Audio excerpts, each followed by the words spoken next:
Mga guys, welcome back to my channel, Just Automotive. Mga guys, nakasalpak na yung cylinder head gasket nga, no?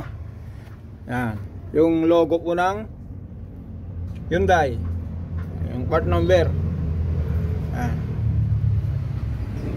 Okay, salpak na natin yung cylinder head kasi mga guys, itong luma halatang ano po nyan. Kung pansinin nyo po nito po, bako-bako na. Ito. Yan. Ito po yung luma. Pero kung pansinin natin yung bago mga guys. Oh, yun oh. Plat na plat. Yan.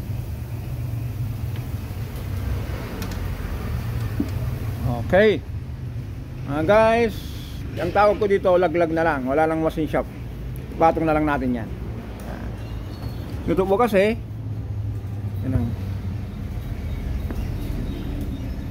malalim. Yan. Yan. Wala natin magbilin. Pasok na natin to. Yan, wala kayong pagbilin ha.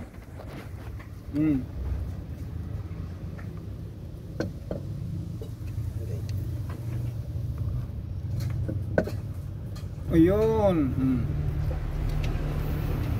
Lapat na lapat. Kita nyo natin yung mga guys, yung part number yun. Yung ilaw tayo rito eh. Yan. Din yung logo ng Hyundai at saka Kia. Lagyan natin ang cylinder head bolt.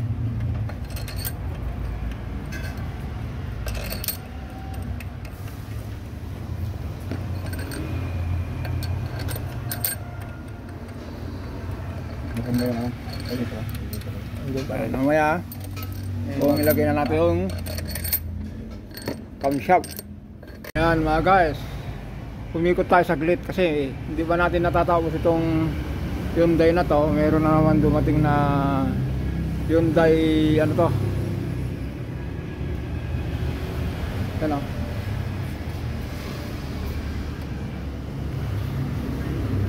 yun din yung makina, same. Kaya lang po ito po tinatawag na Bostal, hindi pa siya Delphin type.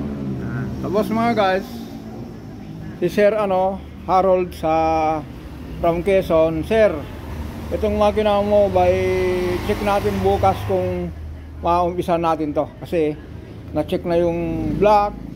Papalinis lang natin mga yan, yung ginawa ng tubig, mekanikong tubero. Kasi buwan nagpabili din ng cylinder head overhaul gasket na kompleto. Ngayon puntahan natin yon.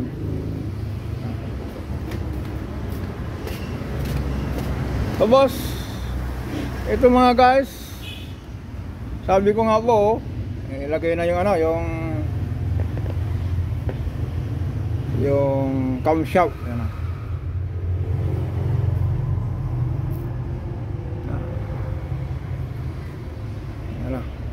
Tawag nila dyan wasariwa. Kung sa kilawin, pwede pang kilawin to eh. Hindi ito na naman tayo. Yan. Ito na po mga guys, for the next video tayo siguro dito. Kung umaandar na kasi mga guys, kaya po bumiga yung cylinder head nito, yung cylinder gasket ng dahil po dito. Ito po yung niya. Ito yung cylinder gasket, pinalitan natin ng original. Ito po yung cylinder head na tinanggal natin dyan dahil ang sukat po ng machine shop sobrang bingkong. Kasi po kung pina-replace natin ito mga guys, aabutin yung aabutin itong balbula. Magpapa tawag doon ring insert, mas malaki gastos. Kaya sabi yung may-ari, yes, compute mo na lang sa machine shop at saka sa sa surplus. Nag-surplus na lang tayo. Alam nyo mga guys kung bakit nag-overheat ito po. Ito po yung radiator niya kasi po naghalo yung tubig at saka langis. Yung tubig po lalagyan ng langis kasi po mga guys, ito po kasi kung saglitan natin to, matutok masyado yung camera natin ganito po yan. Ito po kasi linya po ng langis yan. Baliktarin natin itong itong cylinder head para may konting paliwanag tayo rito. Yan. Bitin muna natin to. Lapat natin. Bago natin taob. May konting paliwanag lang tayo rito. Ewan ko kung nai-explain ko na rin to doon sa ibang video ko. Hindi ko na alam kung nai-explain ko na. Ulitin ulit natin. Mangungulit lang tayo para maintindihan ng mga iba dahil sa ating paliwanag ay malabo. Halo-halo, hindi marunong mag-Tagalog. Ano kasi mga guys, Ilocano ako. Kaya ewan ko kung ano nangyari na dito. Dito na lang tayo. Yan guys, baliktarin na lang natin to.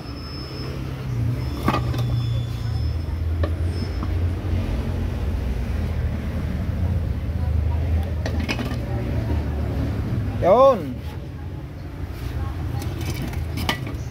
Ito kasi guys, pina-check natin sa machine shop. Napakalaki ang napakalaki ang naging bingkong niya. Ngayon po, kung iparipis natin yan, aabutin tong balbula.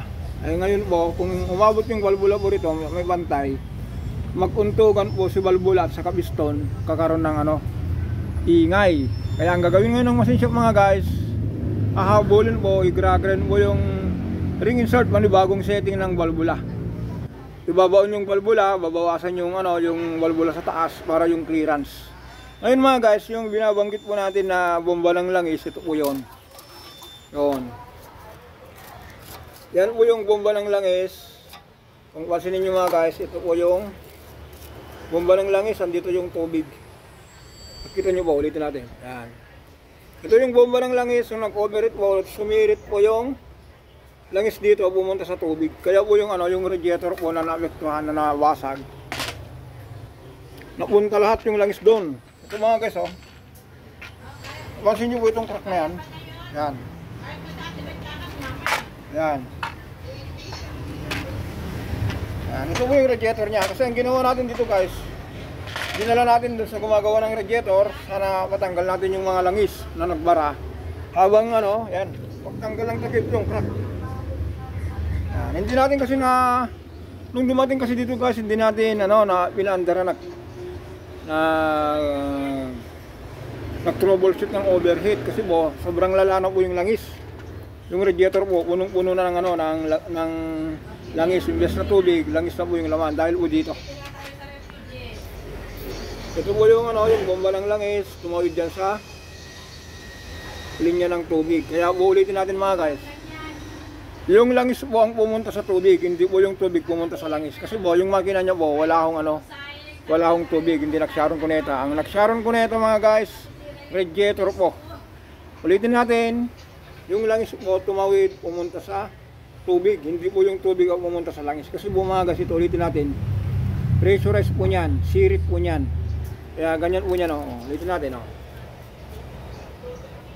Ayan. Kita nyo po, ganyan.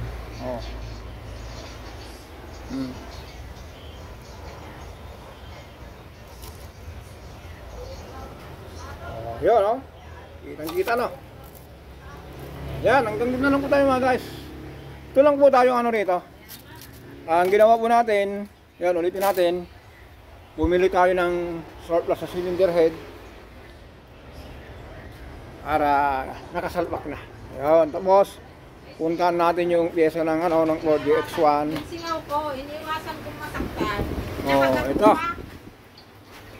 Kaya sir, yung may-ari nito na taga Quezon, ito yung binigay ni Walco na overhaul gasket. For the next siguro mga guys, ulitin natin. Baka sa Lunes, abangan nyo po ito o kaya bukas. Umpisa natin assemblin itong makina ng Ford GX1. Yan, tapos mga guys, itong Delo natin, Delo MGX, para sa mga makinang pangmatagalan na langis, lagyan nyo po ng ganito. Nung pumunta tayo sa anyaya ng Caltex, bali, panoorin nyo yung saglit sa Caltex na meron tayong ibinigyo doon. Kita natin kung ano yung ginawa natin doon. Okay! Sa ating additives company. So we are the leading company in terms of technology pagdating sa additives.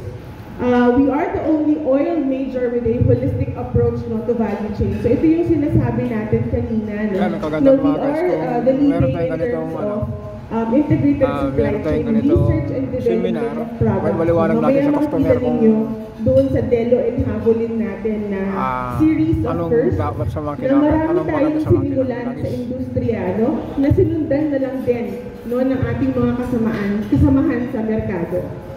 We own our own additive Guys, kung yun lang yung saglit na na yun ang pinag-aralan natin dito sa Delo MGX. Kaya kung pansinin nyo mga guys, nakalagay po dyan, multigrade po siya, pero yung niya po, viscosity niya po, CJ-4 na po siya. Halos katumbas na po ng polysynthetic. Kasi meron nga polysynthetic mga guys. Pero kung mapakita dito, nakalagay lang CF lang po eh. Ito po polysynthetic. Ayun CF lang. Pero ito, masin nyo mga guys mataas na klase ng langis. CJ-4. Okay mga guys, hanggang dito lang po tayo. For the next video siguro mga guys, kung umandar na yung Starex. Bye bye.